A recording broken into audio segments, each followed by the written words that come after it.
I think it's sometimes hard for some of the entrepreneurs I've worked with. They find it very hard. You are my best friend. We've been at school together all those years. We've gone to ballet classes, you remember? Together all those years. And now we've got this beautiful ice cream, but, we're not getting on well. You're taking lots of time off because you've got a new baby, and I'm really fed up with you. It's those kind of sort of levels that people seem to be ignoring. So the consequences you are really clearly saying is really strong. How would you suggest? Even things like, so suppose you have two partners. Most people would say, guess what? And guess what? We're going to make all decisions together. Yeah. Every decision, right? You own half of it. I own half of it. Yeah. What happens when we don't agree? You're stuck. You can't sell the company because it takes more than 50%, but you own 50% and I own 50%.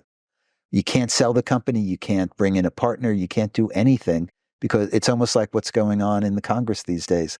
They're split down the middle. Yeah. And so it's the same problem with things. So the fact that we were friends and we played softball or we did ballet or we did whatever we did together is great, and it's wonderful. Ballet. Mm-hmm. It's great and it's wonderful.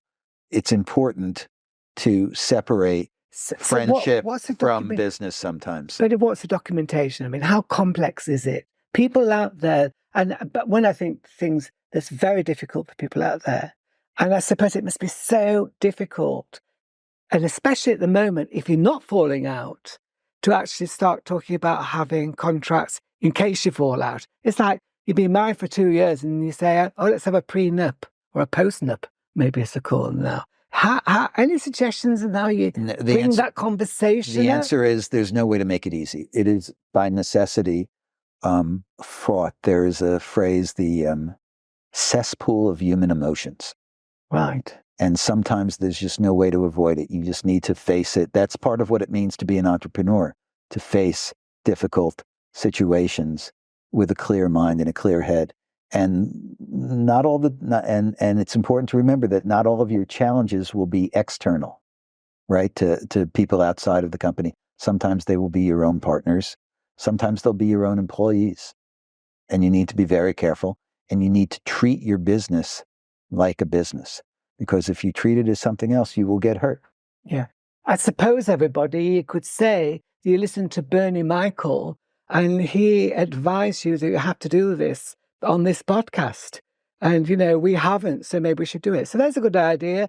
But if you do have any issues, I mean, I've spoken to Bernie at the beginning, and he said you can always, contact him. He's not doing that legal work now, but give some advice. So think about it, and we'd be very interested to know how you get on. And really, as Bernie has said, you are in business. This is business, and it's not just friendship, having a good time. You really need to work out these legal matters to protect yourself and protect all the work you've done and protect your partner as well, because it also makes it easier, even if not more difficult, which is absolutely. Absolutely. Okay, so what else? Legal, financial matters. Can we say this is what you should do? Here's a few things that I often say to friends who are starting out in the business. People almost always, I find, underestimate how much cash they need to get a business started.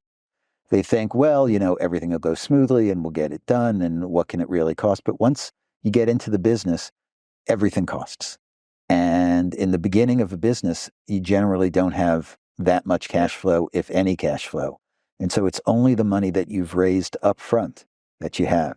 So if you think it's going to cost this much money, don't be surprised when it's going to cost a lot more. And if you don't have that money, you'd mentioned earlier, 90% of all startups fail. Whatever the number is, one of the main reasons I think you'll find that they fail is they simply run out of money. Yeah, it is. The main reason is running out of money. So just assume upfront that you're underestimating the amount that you need.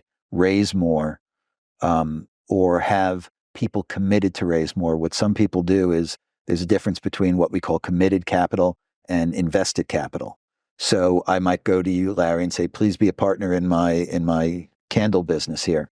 And I want to know, I think I'm only going to need $80,000 from you, but I need you to commit to 100,000 so that if I need more money, I can come back to you for that extra 20 and you're committed to that.